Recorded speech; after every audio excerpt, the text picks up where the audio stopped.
Friends, आज हम जानेंगे कि एक्यूप्रेशर से किस तरह से हम अपने जॉइंट पेन या जोड़ों के दर्द को ठीक कर सकते हैं। तो किस पॉइंट पर कौन सा प्रेशर डालें कि उस पर्टिकुलर जॉइंट को रिलीफ मिलेगा, उससे पहले हमें ये जानना ज़रूरी है कि कौन सा पॉइंट किस जॉइंट को इंडिकेट करता है। तो फ्रेंड्स, जैसा कि हमने लास्ट वीडियो में देखा ही था, अगर किसी ने नहीं देखी है तो वो प्लीज़ लास्ट वीडियो देख लें। तो हमने लास्ट वीडियो में जाना कि हमारी जो ये दो फिंगर्स है ये हमारी पैरों को इंडिकेट करती है, ये दो हाथों को और ये हेड को। तो अब हम अपने जॉइंट के बारे में जानेंगे। पहले हम पैरों के जॉइंट जानते हैं कि ऐसे जैसे अब हम खड़े हैं, तो जब हम खड़े होते हैं तो सबसे पहले हमारा कौन सा जॉइंट आता है? सबसे पहला हमारा आता है थाई जॉइंट। तो ये हमारा हो गया थाई जॉइंट। ये सबसे ये मिडल फिंगर और रिंग फिंगर का ये वाला जो हमारे पाम को जो टच करता है वो हमारी थाई जॉइंट हो गई। तो ये हमारा हो गया थाई जॉइंट। फिर सेकंड जॉइंट हमारा हो गया नी जॉइंट। थर्ड हमारा हो गया एंकल जॉइंट। इसी तरह से रिंग फिंगर में भी है। पहला हमारा हो गया थाई जॉइंट, सेकंड हमारा हुआ नी जॉइंट, थर्ड हमारा हुआ एंकल जॉइंट। तो इस तरह से हमारे ये पैरों के जॉइंट हो गए। अब हम जानेंगे हमारे हाथ के जॉइंट्स। अब हमारा हाथ है जैसे, तो सबसे पहले हमारा क्या आया?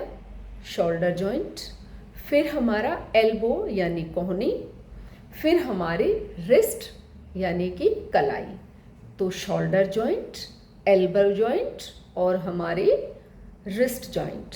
तो अब क्योंकि हमारी ये दो जो है फिंगर्स, इंडेक्स फिंगर और ये हमारी लिटिल फिंगर, ये हमारे हैंड्स को रिप्रेजेंट करती है। तो हमारा ये फर्स्ट जो जॉइंट है जो हमारे पाम से जुड़ा हुआ है, तो ये फर्स्ट हमारा जॉइंट हो गया शोल्डर जॉइंट, फिर हमारा हुआ एल्बो जॉइंट, फिर हमारा हुआ रिस्ट जॉइंट। इसी तरह से लिटिल फिंगर में भी हुआ। पहला हमारा हो गया शोल्डर जॉइंट, सेकंड हमारा हुआ एल्बो जॉइंट, थर्ड हमारा हुआ रिस्ट जॉइंट। तो हमारे हाथ और पैरों के तीन तीन जो जॉइंट है वो आज हमने जाना कि हम हमारे फिंगर्स में कहाँ पे हम प्रेशर डालें कि उस जॉइंट को रिलीफ मिलेगा। और फ्रेंड्स, ये ज़रूरी नहीं कि हम किसी पेन या बीमारी के आने का इंतज़ार करें। अगर किसी को पेन है तो वो भी करे, जिसको पेन नहीं है वो भी करे, जिससे कि इन फ्यूचर हमें पेन ही ना हो, हमें बीमारी ही ना हो। हम क्यों बीमारी का इंतज़ार करें? तो फ्रेंड्स, इस तरह से हमने अपने जॉइंट्स जाने और आज हम ये थोड़ा थंब के बारे में भी जान लेते हैं। जैसा कि हमने लास्ट वीडियो में देखा था कि हमारा थंब हमारे हेड को रिप्रेजेंट करता है। तो हमारे थंब के टॉप पे ये हमारा हेड हो गया, तो ये हमारा हेड हो गया। फिर हमारा फेस है, तो ये हमारा फेस हो गया। फिर हमारी नेक है, तो ये नीचे वाला पोर्शन हमारा नेक एरिया हो गया। तो फ्रेंड्स, इस तरह से हमारा हेड, फेस एंड नेक ये हो गए।